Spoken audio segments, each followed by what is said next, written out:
Hi everyone, welcome to the Alia Graphic Podcast. Today we are really excited to have a creator chat with our comics author local to my personal library here in the Redlands of Queensland. I'm Rebecca Teitzel and I'm a member of the Alia Graphic Novels and Comics group, this wonderful group of volunteers who love comics and libraries. Before we get started with our special guest, as a national group based across the land we call Australia, I would like to begin by acknowledging the traditional custodians of this land. I personally would like to acknowledge the Quandamooka people, traditional owners of the lands, winds, and waters we call Redlands. I pay respect to elders, past and present, and all First Nations people across the land and thank them for their rich storytelling traditions and art. Okay, so my very special guest, can you introduce yourself and what you do? Absolutely. So my name's Paul McLaughlin.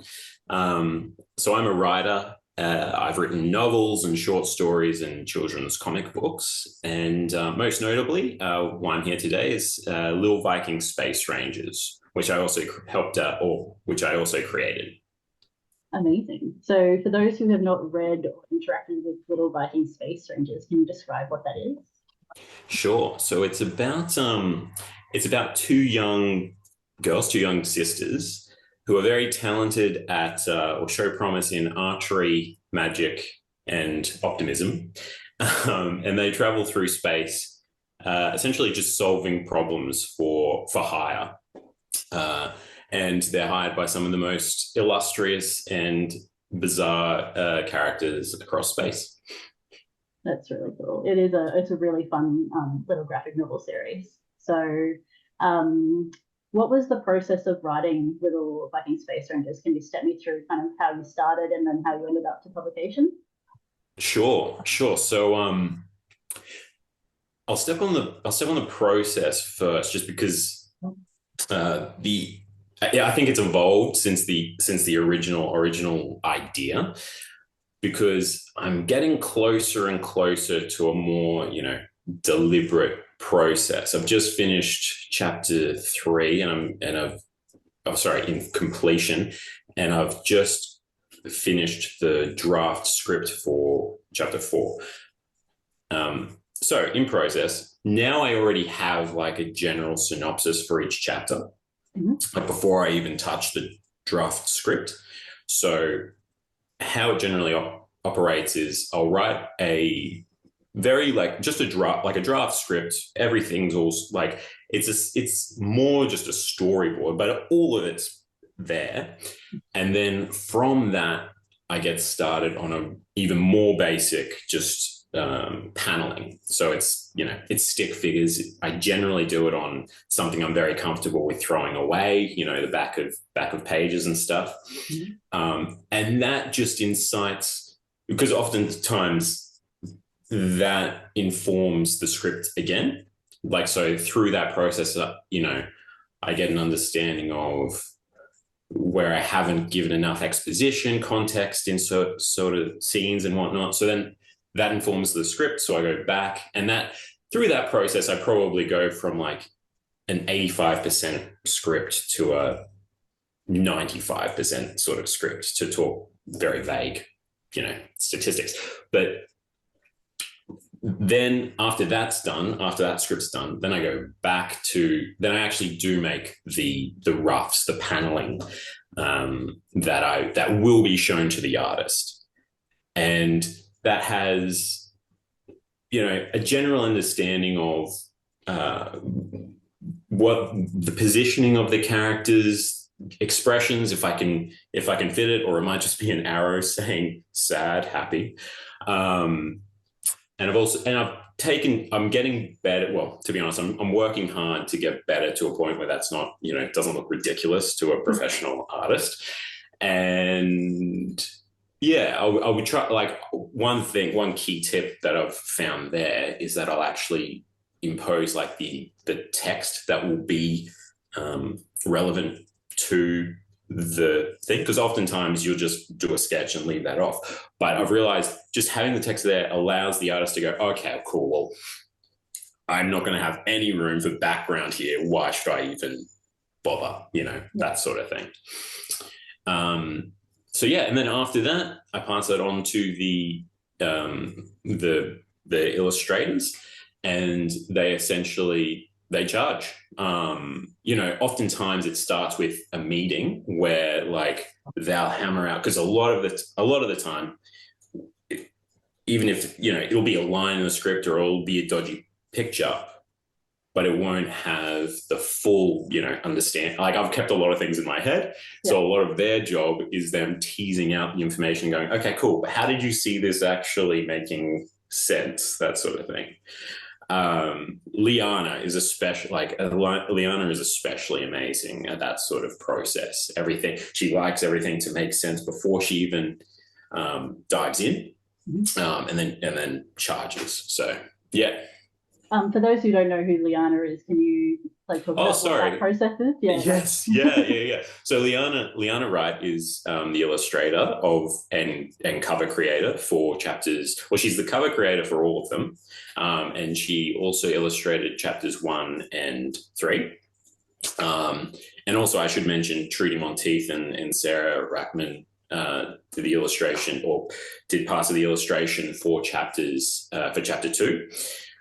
They're amazing. So I lucked into a relationship with Liana Wright through my partner, and it basically it started I was just like, oh look, I'm doing this thing. I'll send you the script. Feel free to say no. Yeah. Because for those who don't know, she worked on Bluey, and is just like. Yeah, I dabbled in drawing. Like, I would never call myself anything close to an artist, but I love drawing. I loved drawing as a kid, especially. And so, like, to be able to work with such an amazing illustrator, you can check out just her own work is just incredible. But obviously, with Bluey and whatnot, yeah, she's got a resume that correctly ascribes her talent.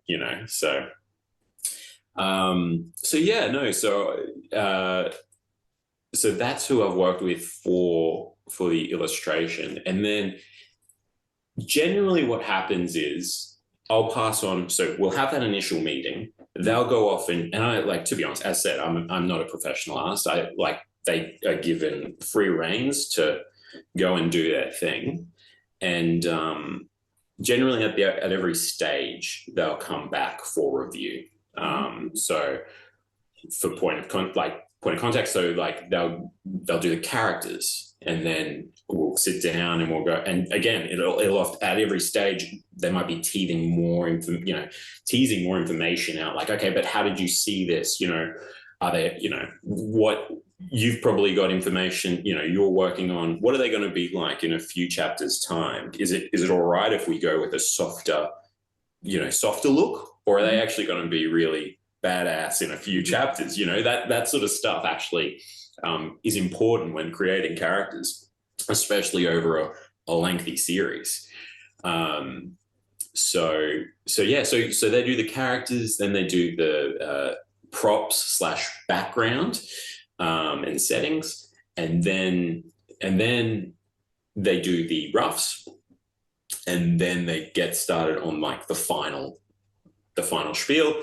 And then it's color and text. And each one of those generally has a sit down, not a sit down, but a back and forth at the end of the stage, and we go through and review and whatnot. Because oftentimes there'll be 1 or 2 bits where I'm actually going back to the script, and in a similar way to my roughs, there's just little things that are story-wise that, you realize you need to inform a bit more, add here or there, or you need the art to work harder, where I've made a mistake, you can oftentimes make the artwork for you to add the context that wasn't there in the script or something like that. Yeah. And I suppose in terms of that, this being your first foray into graphic novel creation, was there a reason you decided to go down that path of graphic novels specifically? So I always wanted, it's always fun. As said, I have I've had a fondness for drawing itself, and I've also and since getting out of school, I've just loved writing in general, and so yeah, I've like there's just always been a natural curiosity there. But this started very much just as, to be honest, more as a hobby. Like, so how this started was, this is very much based on my nieces. To a point where we had, so their names are, maybe I won't mention it just in case, Yeah. but they're very close to the characters' names, right? Yeah. And, of Ada and Ivy, and basically this started was just as a family joke. Like I was like, I started a script and it was just like funny, and to be honest, probably a lot more inside jokes that I then went out and sort of like edited and whatnot. And it was just to make my family laugh. Like I sent it to my, yeah, and I like, my sister is probably my, unsolicited editor. And so so I sent it to her and she's like, she just made the mistake of saying it was really good. And I was like, oh, well, maybe I should do something with this. And then just at a weird turning point, just when I was thinking maybe I should, like my partner mentioned that, that she was teaching this, animator, like in her yoga class. And I was like, huh. It all comes together. Exactly. It just was perfect timing. And like, fortunately, Liana said yes. And yeah, that's sort of how it started. Yeah. And how chuffed are your nieces about, I guess, being the stars of your graphic novels? Amazing. And what's cool is they didn't even like, the first one would have come when they were probably even, they may have even been too young to understand, like to a point where they would like be younger. So it would have been like 6 and 4 at the time. And the fourth is like, okay, so this is like, you could see her comprehending it like, oh, so this is a natural thing. You can just, like, it was almost beautiful, like where she was like, oh, cool. So you can just make comic books and like for me, I'm expecting this now, sort of thing. Yeah. Isn't everyone a star of their own graphic novel series? Like, and it was always like, but it was also like, oh, cool. I should just write my own novel, write my own comic book. And yeah, she was coming up and being like, how's, like, she was doing her little doodles and coming up to me and like, is this a comic book? Oh, so cool. So cool. Yeah. No, so that was really cool. And then in terms of you growing up, did you engage with a lot of graphic novels or comic books, or have any inspiration that you've taken into this? I did. I definitely got more into reading in general, like after school. So that, when it was probably when I started university, and, that like I got into reading in a big way, and you get into and I got into graphic novels in a big way as well. But no, it was definitely there. Like my brother was huge into, Marvel, DC, that sort of thing. And my sister was big into like Archie. And I remember just reading a bunch of them, like just they'd always be on the kitchen table. So like occasionally I'd read one. But I was also, like, as said, like I was probably more into drawing when I was young. I remember Venom, for instance. I just remember that, like, to the sensibilities of like an 8-year-old, just seeing this, because the anti-villain thing was just huge back then. So, and just seeing this badass, hero, I was like, that's, alien, scary guy. I was just like, yep. So just got right into that. But yeah, I don't know, like in terms of I don't know if anything back then would have been like, I remember Asterix, and I remember like that may have been a bit inspirational here.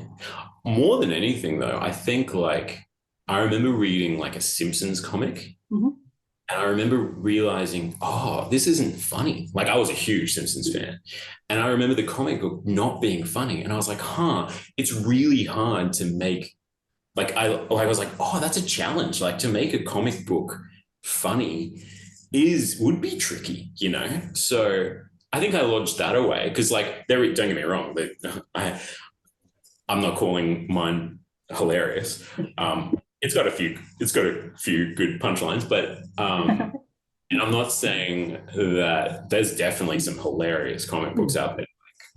Asterix is good. Asterix is funny, and Deadpool like does a really good job of somehow being hilarious whilst in comic book form.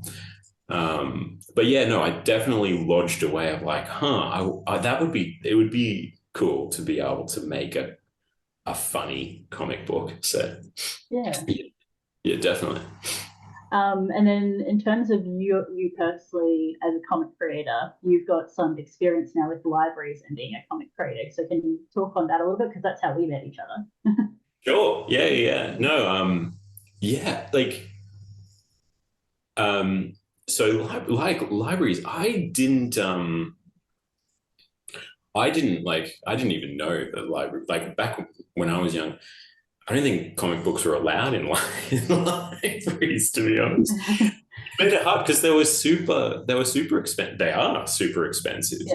So if you're a kid, you don't really have access to it, which is, so it's great that libraries have that. But yeah, I mean, the alternative to, was to like sit at like in those, like a news agency and just sit in the comic book section reading it whilst getting death stared by the guy at the counter until he builds up enough nerve to tell you to leave. So yeah, no, as you can tell, I'm a bit scarred there. But no, I think it's great. I think it's amazing that libraries are taking this on, because to be honest, they're a super important medium, honestly. And I think they're, particularly for the young people, they're the first sort of access point. So yeah. Yeah. So you have run library workshops. Can you talk a little bit about what that entails, what's that like, and what kind of response that you've gotten on doing that? Sure. So the workshops are how to create a comic book. I've done them through, and I should mention the ones that I did, the bout that I did for the Redlands area. Oh, they were great. A lot of fun. So basically I just teach them real basics of like what a kid should think about before they sort of start making a comic book. And then I do a step-by-step and together we sort of create a very small comic book. So, so some of the things that they should think about, characters, panels, the gap, gutter space, that sort of thing, like how much, what needs to be inferred between panels, that sort of thing.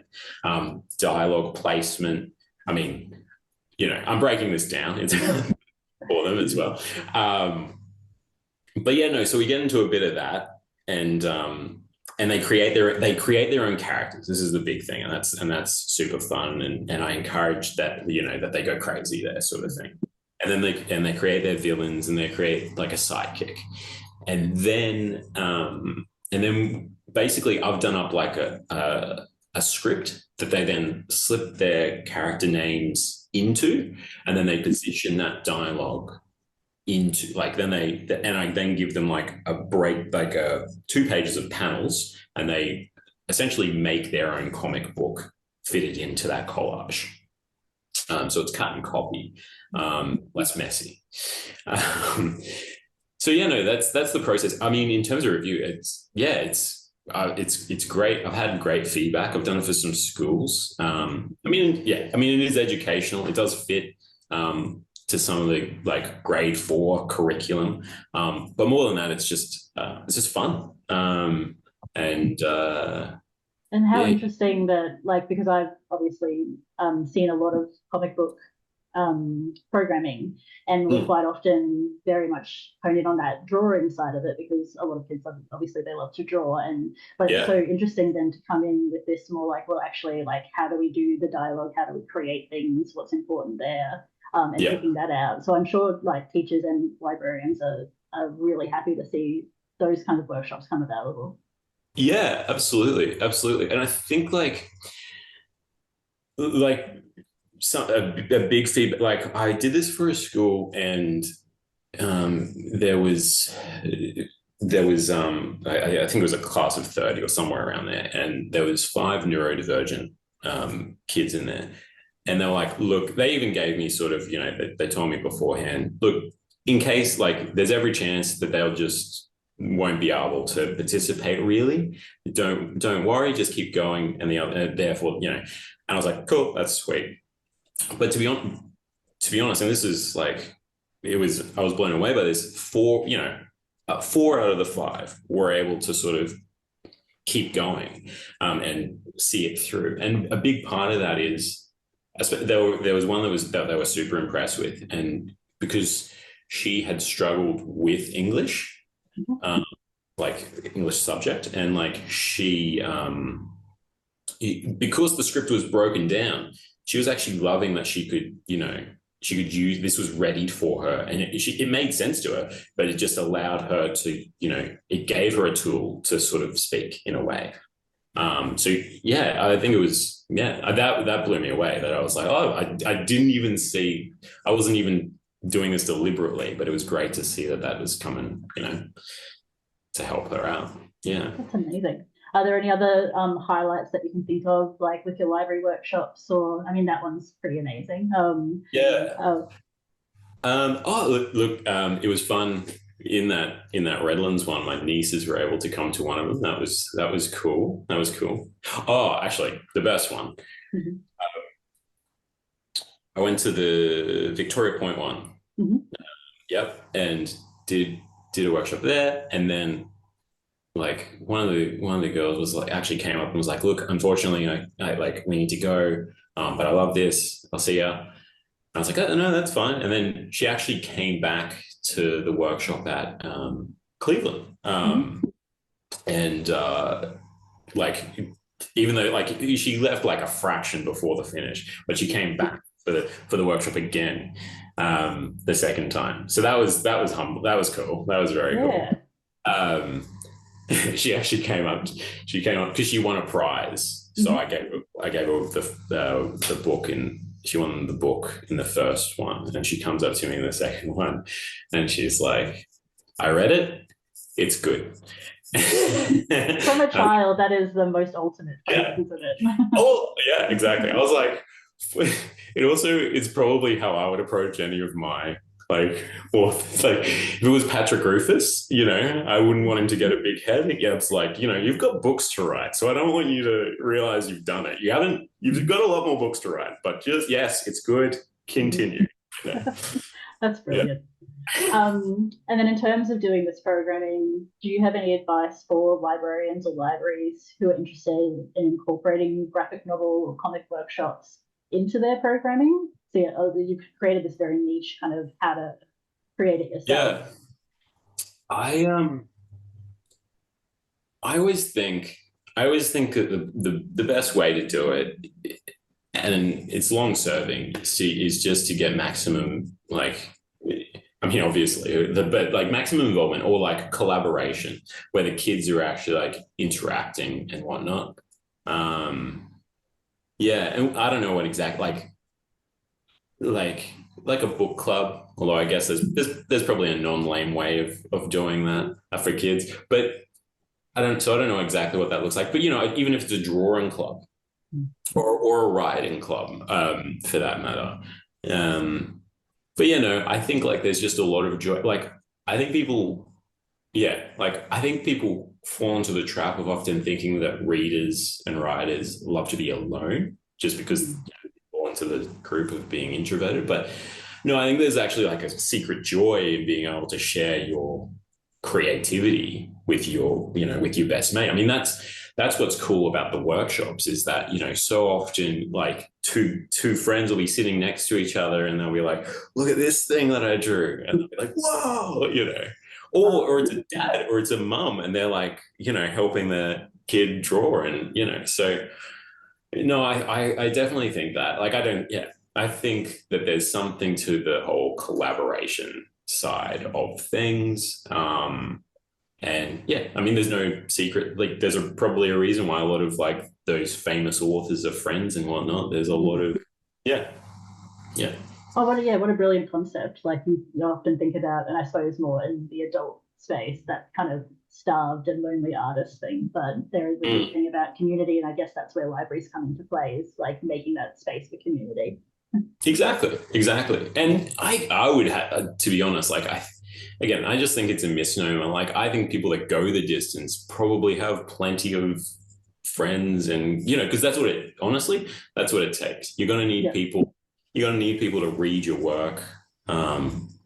As terrible as as that is, but you're going to need people to read your work. You're going to need to read work. You're going to need to read, and you need to be able to get into a place where you can accept feedback. And it's a lot easier if you start at a young age and you're like, oh yeah, if I do this character that I've just drawn is way better or whatever. So yeah. Yeah, that's very cool. Backtracking a little bit to Lil Viking Space Rangers, can you think of any challenges you faced when creating this comic book? Like how has that process been? Yeah. Well, I just touched on one. Yeah. So editing is always hell. Like, so writing, to speak on the writing's always great. Writing's always easy. The editing is always a little bit of a challenge. And then as said, like the feedback, like just being in a place where you can so for instance, as said, like I do a rough paneling of everything that goes in, and I send that off to the artist. And they're professionals. I have no right in telling them what to do, but every time it hurts just a little that they'll change, that it won't be the paneling that I do. And I'm like, and I completely, like, don't get me wrong, they are right.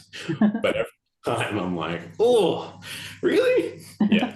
And do you think that process is getting easier as you do each absolutely chapter? Yeah. Yes. Yeah. No. And it helps that I'm wrong. Like, I can intrinsically go, oh yeah, like I see the finished product and I go, I understand why they did that. But I mean, it's just something that it comes with the space. You need to be able to take criticism and feedback, and editing is just always going to suck. Like, it should. If you're a creative and someone's telling you, no, you've done it, you're creating wrong, it should bite. But that's the thing that you need to work on.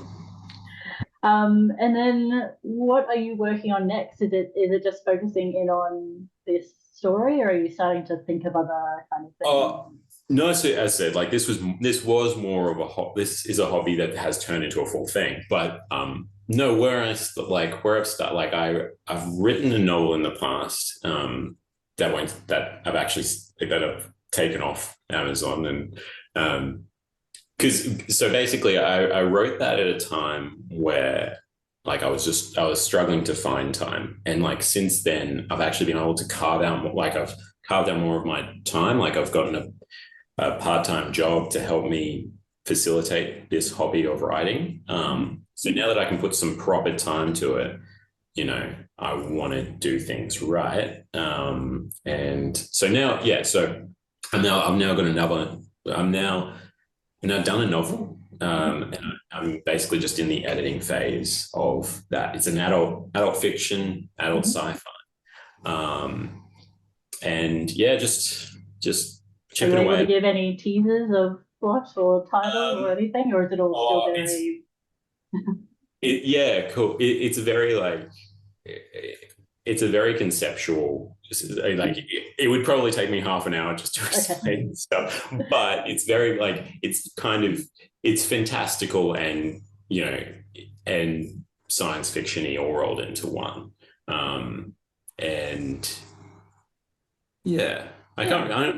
It's difficult for me to give a one-liner, but I guess I'll work on that.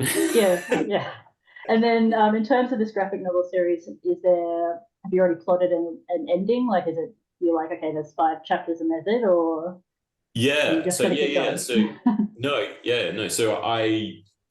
at the start, so once I had the idea and I pitched it, and my sister said this is good, and I charged. So then I went away and actually did up, a synopsis, and I put it through to like basically I prepped everything that you need to send it off to publishers and whatnot. And part of that is, a synopsis, a breakdown of episodes, and etc. So yes, so through that I've essentially got two endings. One is if this is going to be a concise, probably a six-parter, to be honest, 5 or 6 parts. And if it's continuous, I have an alternative ending.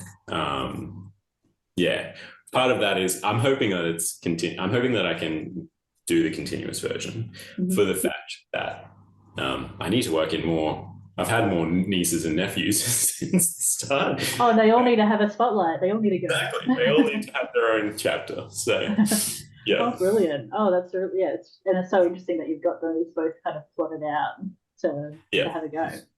Yeah. Okay. Well, at the end of every creator chat, we like to ask you to recommend 3 comics. They can be something that you've read recently, an all-time favorite, or something that's inspired your work. So do you have 3 comics for us today? So I guess, okay, so like to give honor to where it's like, so I would say Constantine.